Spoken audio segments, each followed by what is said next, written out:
a second. Some days being a mom is really, really tough. And it's on days like this that I am so appreciative of my garden. I love this garden. Hi, my name is Sarah, if you're new here, and this is my garden. And today I'm talking about my 2020 garden goals. Today's video is being done in collaboration with Megan from Wolterman Homestead. She's super sweet. They have a really nice little homestead. They're just kind of at the beginning of their homestead journey in their early years. They have a beautiful garden and they're a super nice family.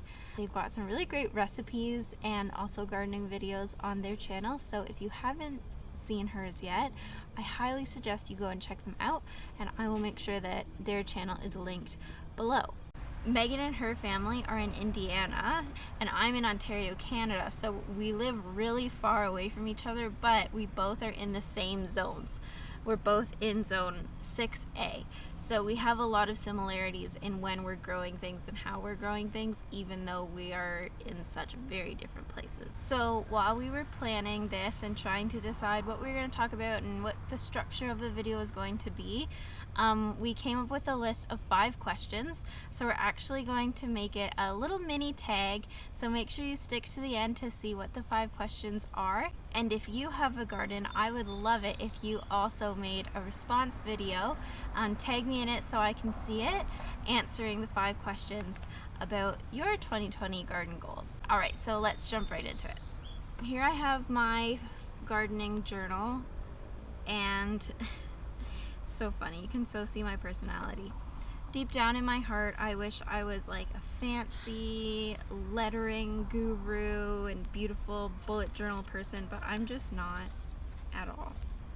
Here is my beautiful journal from when I was desperately waiting for gardening season to return back in January. It's so pretty, and then let me flip. Here are my notes for today. Like, it's just turned into chicken scratch. But whatever. That's gardening season. When I have lots of time, it's beautiful, but now it's just like, write everything down. So I had 4 main goals that I wrote down at the beginning of the season when I was like really looking ahead. And then I also had a few goals that as I started to plant my garden, I kind of came up with. So the first ones I had were have all of my seeds started before my baby was born. So my son, he's almost 4.5 months old now. He was due March 12th, but was born February 23rd. So I did not succeed in that goal. I think I ended up starting my seeds the week that he was due or the week before. So that didn't happen, but it's fine. The timing worked out. My second one was to do at least 1 crop rotation. I'm really interested in succession sowing. I have a pretty short growing season here, and so I want to get the most bang for my buck. I tried already this spring with radishes and carrots. It didn't work out. I didn't plant them early enough, and that's because these beds were not built. We just built them this spring. So I wasn't able to get them in early enough, but I haven't given up on this because the fall is coming, and so I'm going to make sure that I plan for that and hopefully have a success in succession sowing in the fall. My third goal was to grow enough food to be able to share with others. Well, I can't say if I've completed that one yet or not, just because I'm not in harvest time yet. Our tomatoes are just starting to get fruits on them. The peppers just have these teeny little peppers. We won't be harvesting for a few more weeks, probably not till at least the end of the month, maybe even into August. So it's too soon to say, but I've got a pretty good feeling I'll have lots to share. My fourth goal was I wanted to overwinter onions. Now this is something biannuals like onions, garlic, things like that. I'm still learning about them. And I thought you plant them in the spring and you overwinter them, so they grow the whole summer and fall, then sit through the winter, and then you harvest them again in the spring, early summer. But I think I'm actually wrong. And so what I've learned is you actually need to plant your onions in the fall to overwinter and then get them in the summer. Now, I'm still learning this, so maybe don't quote me on that one. Do your own research. I'm not an onion guru by any means at this point. I'm just figuring it out. So those were my goals that I came up with in January. So fast forward, I had a baby. We got the gardens built. I planted. Things sort of got started. And so I had some new goals. Some goals that changed, some goals that we added. One goal that I have is to plant a fall garden. And really, I had this goal in mind in January. I just didn't write it down. I'm not sure why, but I really want to try a fall garden this year. I know I'm going to achieve that because I am like ready to go. I actually am probably going to start some of my seeds tomorrow, no later than this weekend. So here are some of my new goals that have kind of come up as the season has begun. The first one is to learn to like tomatoes. I love growing tomatoes. They're probably my favorite plant to grow, but I hate eating them. I do not like tomatoes. I like cooking with tomatoes, but I will never eat like a tomato sandwich or a raw tomato. Like, just no thank you. I will pick them out of my salad like I don't want them. And everyone thinks it's hilarious because I have 9 tomato plants growing in my tiny garden. I have 2 6x4 foot beds and 1 10x2 foot bed. So I have a very small growing space. And I have filled like a quarter of it with tomatoes. This has actually kind of expanded into a personal goal of mine this year. Where through much discussion and well-timed experiences, I realized that there are a lot of foods that as a child I just decided that I don't like those just because of the way they sound, the way they look. I don't know, I just decided I don't like that. Tomatoes being one of them. And so I have made it my goal this year to try as many things that I can think of that I thought I didn't like, and maybe I will. So I've already tried a few. I'm learning to like tomatoes. I've been sauteing them up in butter and lots of salt and pepper and putting them like on my hamburger, and I'm really enjoying that, so I'm learning. Another thing is I have always thought that mayonnaise on hamburgers is vile. I don't know why anyone would do it. My husband loves it, and I've always made fun of him for it because I'm like, no, mayo goes on cold things, not hot things. Well, I tried that, and turns out I actually love mayo on my burger. It's delicious. Another thing I've tried is kombucha. If you know Jill from Whispering Willow Farm on YouTube, she's super, super sweet. And I have just, you know how on Instagram you respond to people's stories and you just like end up having these little conversations. So I ended up chatting with her on Instagram. She was talking about kombucha, and I was saying, I've never tried it. Like, is it really that good? She's like, yes, you have to try it. So she sent me a couple recommendations. I went and got some, and I tried it, and it actually wasn't that bad.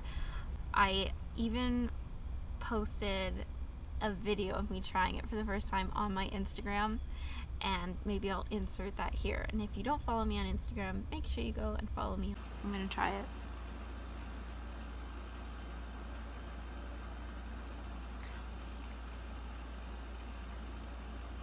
Oh, actually,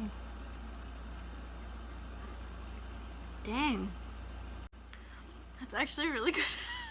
So yeah, learn to like tomatoes. I know that maybe doesn't seem like a gardening goal, but it really is, because there's so many cool tomato varieties I really want to try, but I know I'm not going to eat them. Like, I just want to grow them just to grow them, and then I just give them away to people. But I would like to enjoy eating what I grow as well. Okay, a second goal I had, and this came up at the beginning of the growing season, is to start a YouTube channel, which obviously I have done. So little backstory, the first 6 weeks or so with my son were really, really tough. I had a really hard time transitioning into motherhood and was just so stressed out, and my garden became kind of my my refuge, and at the end of the day my husband would take the baby and let me just go spend a couple hours alone in my garden, and it's been so wonderful. And I had mentioned to my husband, like, I should start a YouTube channel so that I can record my progress, so I can make a garden tour each week, and then I can go back and see how things did in future years. And he thought that was a great idea, and he was actually the one who encouraged me. He's like, well, yeah, why don't you make a YouTube channel, and it can just be something fun for you to do during the day, especially when it gets hot, which I'm glad I did that, because right now we're up in the 30s, which is like from 90 to 100 degrees Fahrenheit is kind of where we've been at for the last week or so. And yeah, it's really hot, and I'm spending a lot more time inside in the air conditioning, and so it gives me something to do other than clean my house and feed my baby. So there, check, did that one. And the third goal that I've come up with since starting my garden is to learn to stake zucchini or squash. I have seen people talking about staking squash on Facebook groups and YouTube, and I always thought it was kind of interesting, and I, up until this point, have only had in-ground beds, and so I never had a reason to stake them because there was plenty of room for them to sprawl. But this year I still want a zucchini plant. I actually wanted to, but I ended up cutting it down to one. And so I need it to not take up so much space, and my zucchini is finally getting to the point where I actually can stake it. So let me show you that. The sun is going down now, so I don't know if you can see it, but here, well, right here is the stake. There's some sunflowers around it, and here's my zucchini. It's really small still, but I don't know if you can see this at all. I have started staking it a little bit. So now we're gonna get into the mini tag. Sorry if I'm looking down, it's because I'm reading it from my notebook. The first question of the tag is, what is a new plant that you want to grow or are growing this year? Noodle beans. I'm sure if you're watching my channel, you have seen Jess from Roots and Refuge Farm, because her channel is absolutely massive and I have like 30 subscribers. So she always has these gorgeous trellises with noodle beans. And I don't have it in my garden right now, but I'm putting it in soon for my fall garden. And so here my husband built me this beautiful, let me move so you can kind of see. It's like a pergola style arch. It's so beautiful. And when he was building it, I was just imagining in my mind noodle beans hanging from them. And so I got my seeds a couple weeks ago, and I'm so excited to get those in my garden, and I really hope I get some success with them. So noodle beans is my new plant of the year. Number 2 is, what is your most adventurous goal this year? And I think my most adventurous goal is definitely planting a fall garden. This may seem really silly because some people it's very normal to plant a fall garden, but here where I live, our seasons are kind of weird. Spring almost doesn't exist. It's like 2 weeks maybe. We really don't have a spring. We go from like 5 months of winter to summer. And then our fall can also be really funky. Sometimes summer goes way into like October, and October is feeling like August, and it doesn't make any sense. And then the next year we have snow by October 10th. So our falls are very unpredictable. It's more that it fluctuates so much. 1 week will be so hot, the next week will be so cold. So who knows what's gonna happen. But stay tuned and see if my fall garden works. Kind of adding to that, kind of like a asterisk, is trying brassicas. So this is my 3rd year gardening, and every year I've tried to grow brassicas, whether it's Brussels sprouts, broccoli, cauliflower. Those are the ones I've always tried, and I have yet to successfully grow a brassica. So I was trying to grow them in the summer, and brassicas don't like the heat, so that really played a big role into it. Oh, and cabbage worms just killed me. I have so many cabbage worms here, it's crazy. So I'm gonna give it another go this year, and if I fail again, because most of my fall garden is brassicas, so if it's a complete fail, I'm just gonna take a year off of brassicas. My adventurous goal, fall garden and brassicas. The third question is what is a goal you had at the beginning of the season that you've already failed at? So I kind of already touched on this because I talked about it earlier. So technically I have already failed the crop rotation because the attempt I made failed. But the year is not over. I still have time. And so hopefully in the fall I will get my successful crop rotation.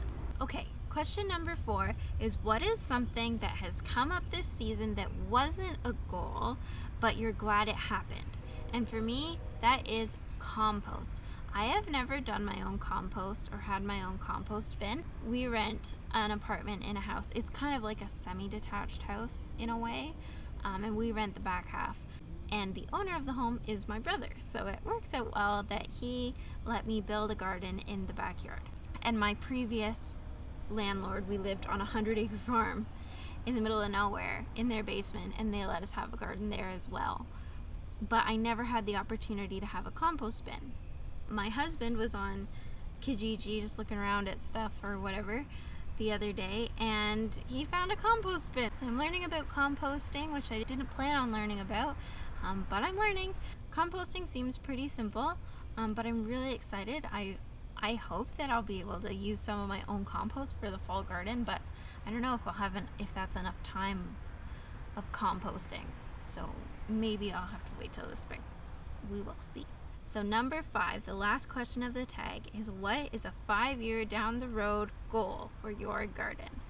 Now, for me, we would love to have our own property to have our garden. I want to eventually have a true homestead where we have a few acres, we have animals, we've got a big beautiful garden that feeds our family. But where I live, the cost of living is really high, and that's just not a 5-year goal. I don't think that's realistic. I mean, it happens for people, but I'm not shooting for the stars here. So I would just love to have our own property that has a big enough backyard that I can have a nice sized garden and have some perennial beds. So I'd love to have a strawberry and asparagus bed, and then I'd also love to expand that I have more than just my veggies, but I would also love to have a 4x4 salsa bed and a 4x4 herbs and tea bed. I would love that, and that's something I think is a realistic 5-year goal. Another funny thing is a lot of the American homesteaders especially use cattle panels for their arches, and they're so beautiful. But when we looked into cattle panels, I don't know if it's a Canada thing or what, but they were so expensive. Well, not that it was expensive, but you just had to buy so much. You had to buy a huge quantity, and I didn't need nearly that much. So in 5 years, I would love to have a cattle panel trellis in my garden with a beautiful arch. That's what I would like. I know that's a silly thing to add to a 5-year goal, but it's in there. So 5-year goal, have our own property, have at least one perennial bed, an expanded garden that's bigger than the one I have now, and ideally a cattle panel trellis. Okay, so that's the tag. So if you have a channel, or even if you don't, you can make a post on Instagram answering the questions, and make sure you tag me, or make a video, throw it up on YouTube. You don't have to be a YouTuber to throw a video up on YouTube. I don't consider myself a YouTuber at all. So just make a video, and yeah, make sure you tag me or send it to me so I can see it. Now for the people that I tag, first I'm taking Kirsten from Poplar Creek Farm, who I did last week's video with. I want to see what her 2020 garden goals are. Next is Jill from the Whispering Willow Farm. She has a beautiful, beautiful farm. I love her channel because something she does that is unique to other people I watch is she does market selling. And so it's really interesting to see the difference between her backyard garden for her family versus how they are gardening to make money. So that's really interesting, and I would love to see what her 2020 goals are, because I know that there's going to be a little bit of both mixed in there, and that'll be really cool. And then lastly, I am tagging an Instagrammer. Her name is Jess from the Balancer Homestead. She actually lives a few towns away from me, and they are just building their home on their homestead. So it's really exciting for them, and I know they have some really big dreams and goals. So make sure you check those guys out. I'll have everyone I mentioned linked below, as well as the questions written out in the description. So make sure you make your own post on Instagram or your own video on YouTube. Tag me, and thanks for stopping by. Thanks for watching. It was a pleasure to have you in my garden, and the sun is going down and I need to go. So as always, I hope you have a wonderful day. I hope your garden is growing beautifully, and I'll see you around. Bye.